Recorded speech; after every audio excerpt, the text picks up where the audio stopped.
Watch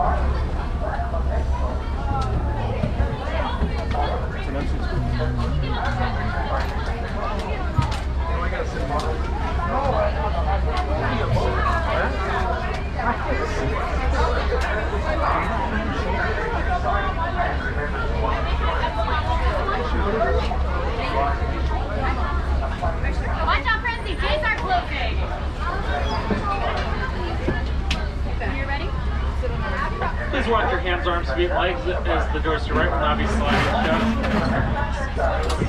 Alright, the doors are closed and you are all clear. Asante Sana Warden. Then as we say in Harambe, Twende, which means let's go.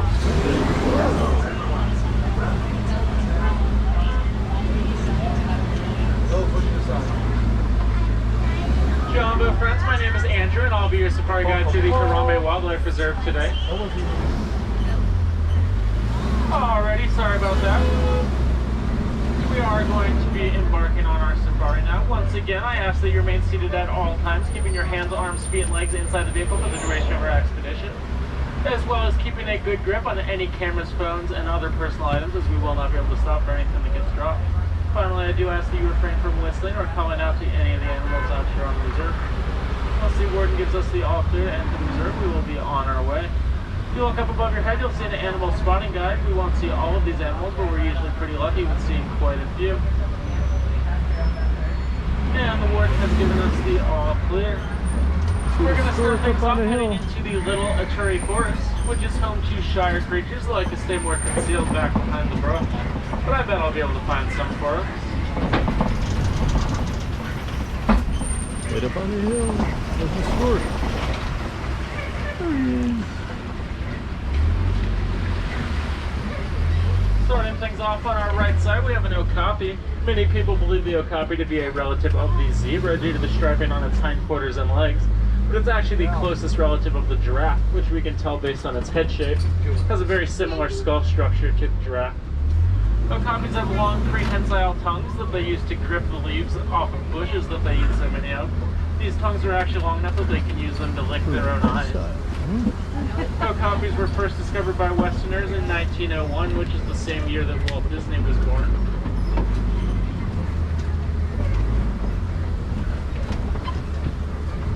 Coming up way out there on our left side is a black rhinoceros. Black rhinoceros are the smaller of the rhinoceros with a max weight of around 3,000 pounds. They're also more solitary than other types of rhinos, typically not living in herds, which is why we're only seeing one out there.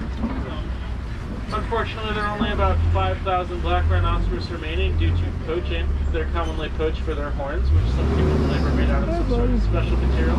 In reality, they're just made of keratin, which is the same thing that makes up your fingernails in man. Coming up on our right side, we have some greater kudu, those light brown antelope. They're the second largest antelope, standing around 55 inches at the shoulder. We can tell that those are females due to the fact that they lack horns. Also on our right side, we have a bongo, that shiny red antelope. Both male and female bongos have curvy, sometimes overlapping in an X-shaped horn. And bongos are known as the ghosts of the forest because they're rarely seen. And he's known as the white bird. The white bird.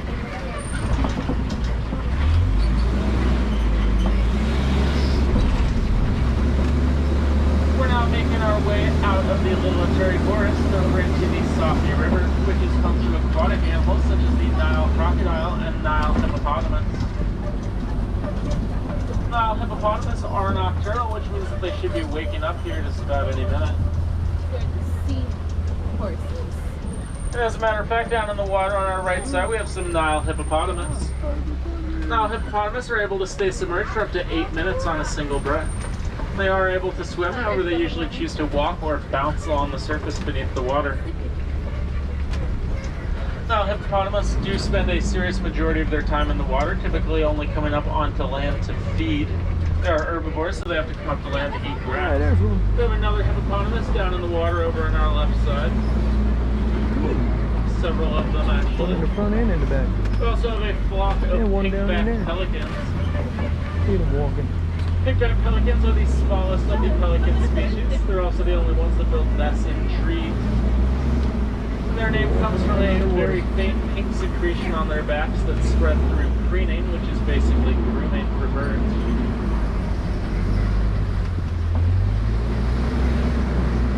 Nile hippopotamus are actually considered to be the most dangerous animals in Africa due to being intensely territorial. Now coming up on our left side, we have a group of Nile crocodiles. Nile crocodiles are capable of getting up to half their body weight in one meal. They usually only eat about once a week, however they are known to be able to go several months in between meals when food is scarce.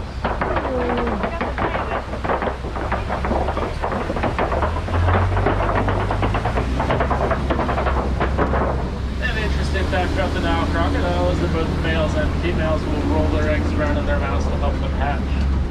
Once their babies are born, the mothers will also carry them around in their mouths to protect them from predators, at least until they get too big.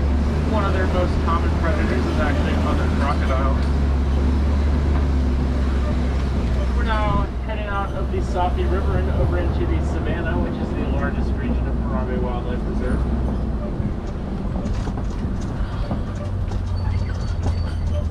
Coming up on our right side, we have a baobab tree. Baobab trees can live for over 1,000 years. They're known as upside-down trees due to being leafless for up to 9 months out of the year, which gives their branches a bit of a root-like appearance.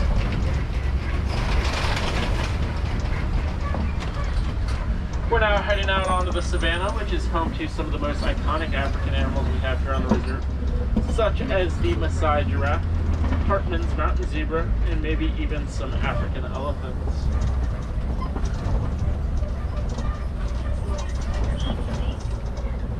Starting things off on our right side, we have a herd of wildebeest.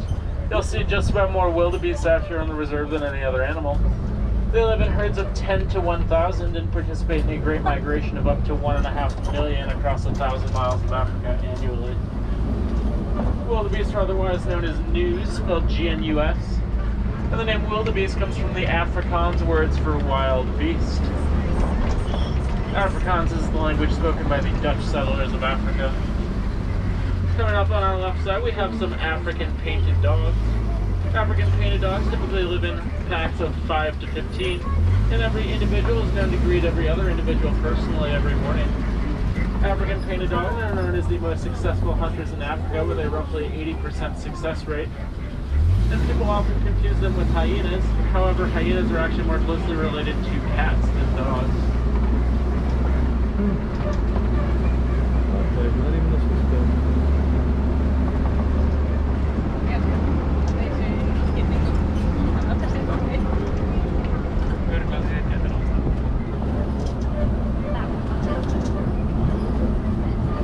Coming up on both sides of the truck, we have some termite mounds. These mounds are made up primarily of termite dung and saliva, and as they harden, they become as strong as concrete. The animals out here on the reserve will use these mounds as scratching posts.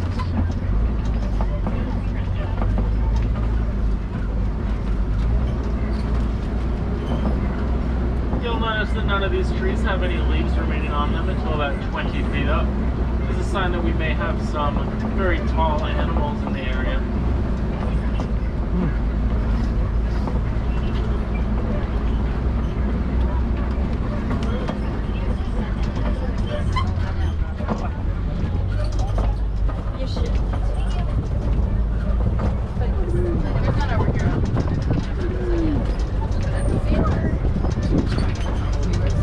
Coming up on our right side, we have some more wildebeest.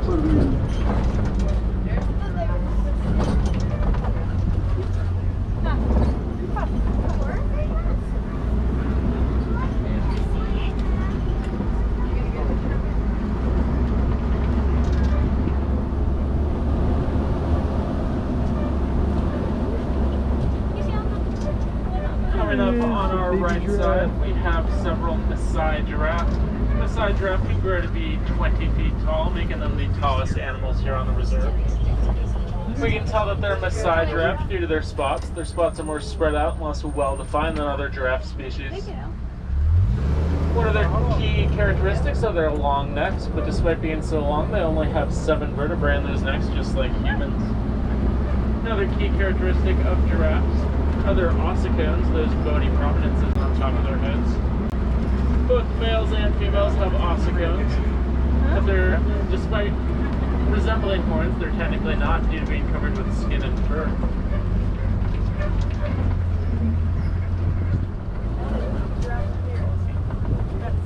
If I didn't say it already, we can tell that these are Maasai giraffes due to their spots. Their spots are more spread out and less well defined than other giraffe species.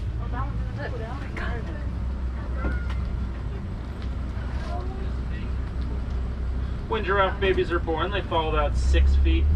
They're then up and walking within their first hour of life.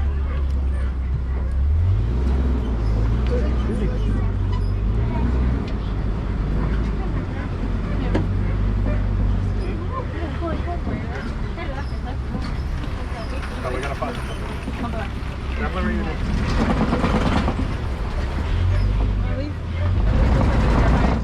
Coming up on our right side, we have an African elephant. Both male and female African elephants have tusks, so we can't use that to determine which we're looking at. However, the fact that we only see one is a sign that this could be a male. Females and their offspring typically live in herds, while males are generally excluded at a certain age and go to live off on their own, or sometimes in herds of other males called bachelor herds.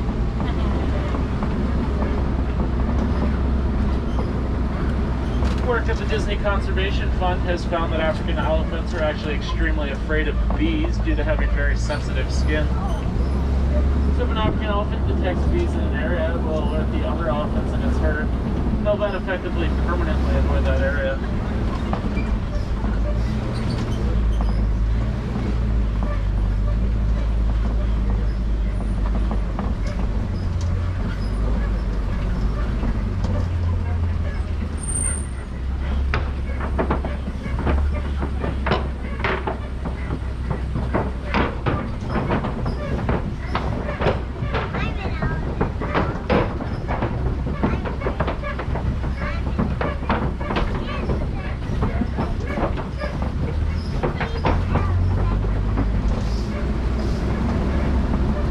African elephants will often decimate the crops of farmers in Africa, whether by eating them or just straight up trampling them, which can obviously cause rifts between farmers and elephants. So researchers have determined that a good way to mitigate this is placing beehives along the fence lines of farmers. The elephants don't have to get stung to stay away, they'll just hear the noise of bees and never come close. This is beneficial for the elephants as it prevents them from potentially being poached by angry farmers, and is mutually beneficial for the farmers as it produces an additional source of income in the form of the honey that the hives produce.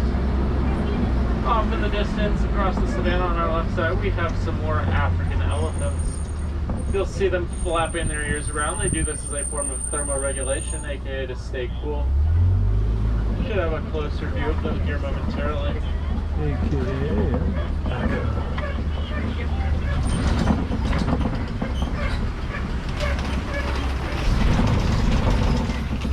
Bit about trees. Another bit about trees.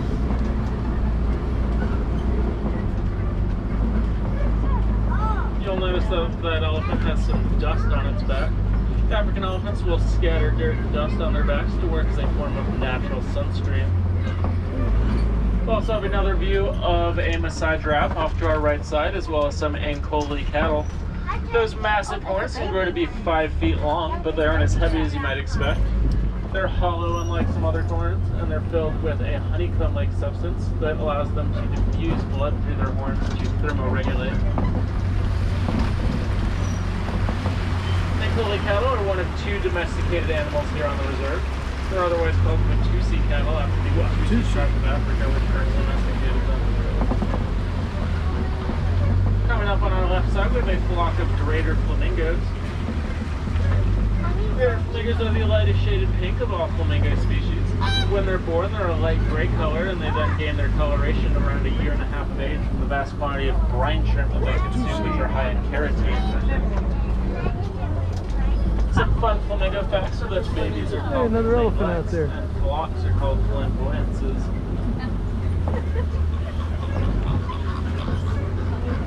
And the baby one's got the gray heads. Yeah.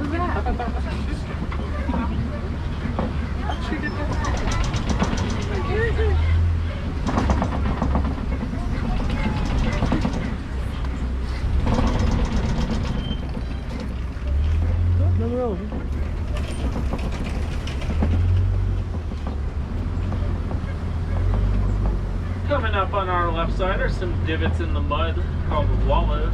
White rhinoceros like to roll in these wallows to coat themselves with mud, primarily to stay cool, but it also works as a form of sunblock. So seeing these wallows is a sign that we may have some white rhinoceros nearby.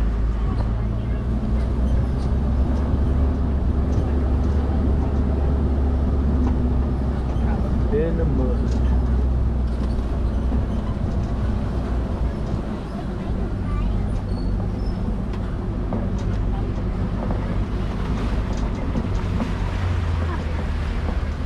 Cheetahs. Coming up on the hill under the shade of the trees on our left side are some cheetahs. Cheetahs are the fastest land mammal with a top speed of between 60 and 70 miles per hour. Walking away back here. They use those lengthy tails. You'll see them wagging around as they sort of rudder to quickly change direction while pursuing prey at these very high speeds. Cheetahs are one of the only cats that hunts during the day instead of at night. We actually only have females here on the reserve, so they are literally cheetah girls. God, that's so 90s. About that. Oh crap, now my age just showed.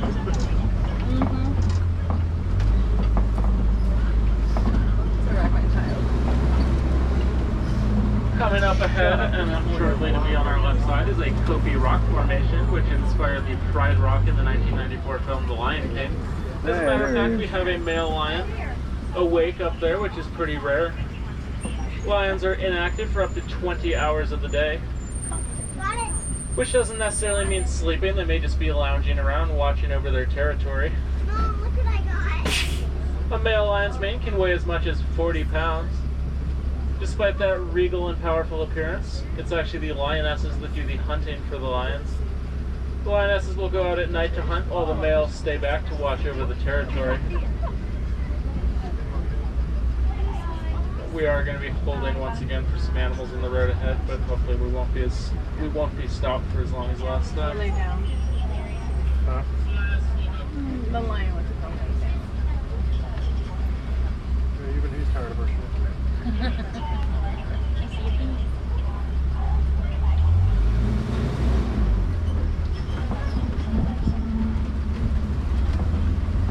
Sounds like the rhinos in the road ahead have been cleared, so we're going to be back on our way. I missed them.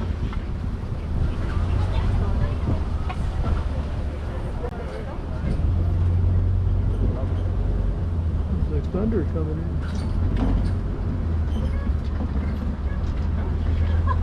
Over on our right side, we have a bontebok, that small antelope with the white face and white legs. We also have several waterbuck over there.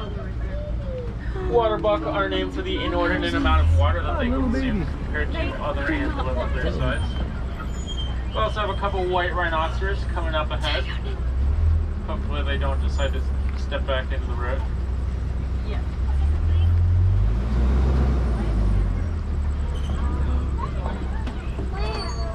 Oh.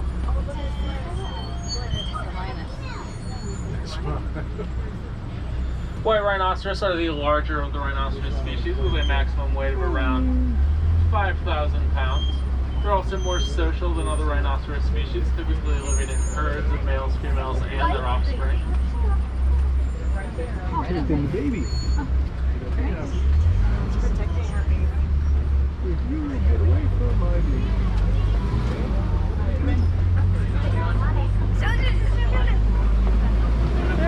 We also have several lionesses up there on the rocks on our left side. They're hot. Cooling off.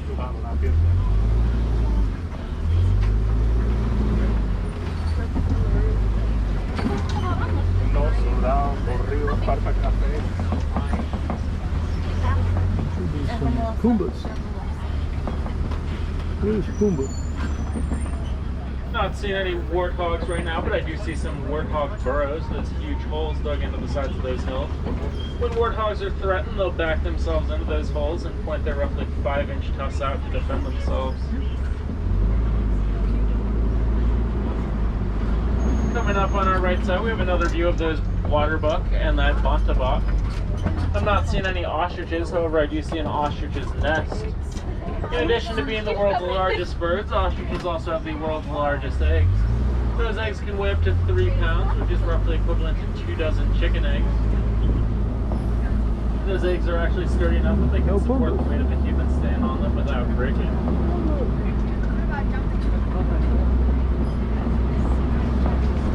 We're now beginning to make our way off the reserve, but we do have one more stop.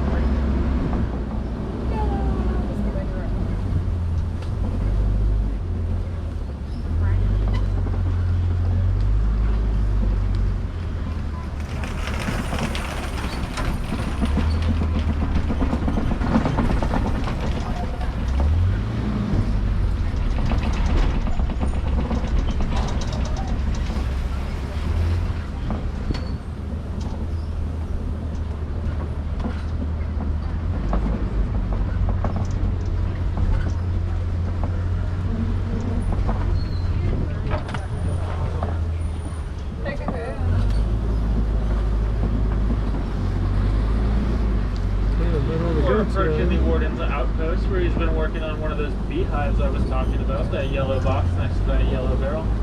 Once he's done with that, that's going to go on one of those fence lines to help conserve elephants. Some other ways that you can help in conservation of elephants are by participating in electronic recycling drives. Elephant territory is often reduced by mining for coltan, an important metal used in the production of cell phones and other electronics.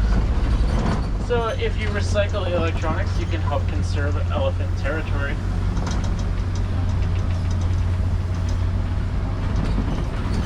As we begin to make our way back off the reserve and into the city of Harambe, I hope you've had a chance to see some amazing animals today. We have played a great view of those lions, as well as those Maasai giraffe and white rhinoceros.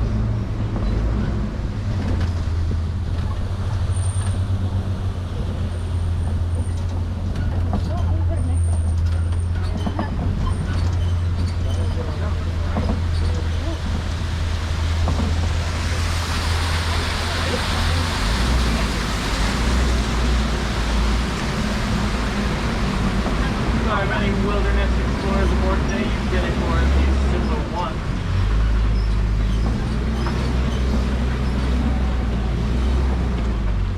So as we approach the station, I ask that you gather all your personal belongings and remain seated until we come to a complete stop at one of our station docks.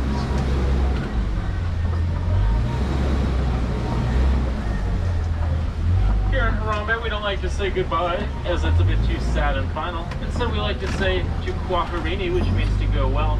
So I invite you all to Kwaherini and have a wonderful rest of your vacation.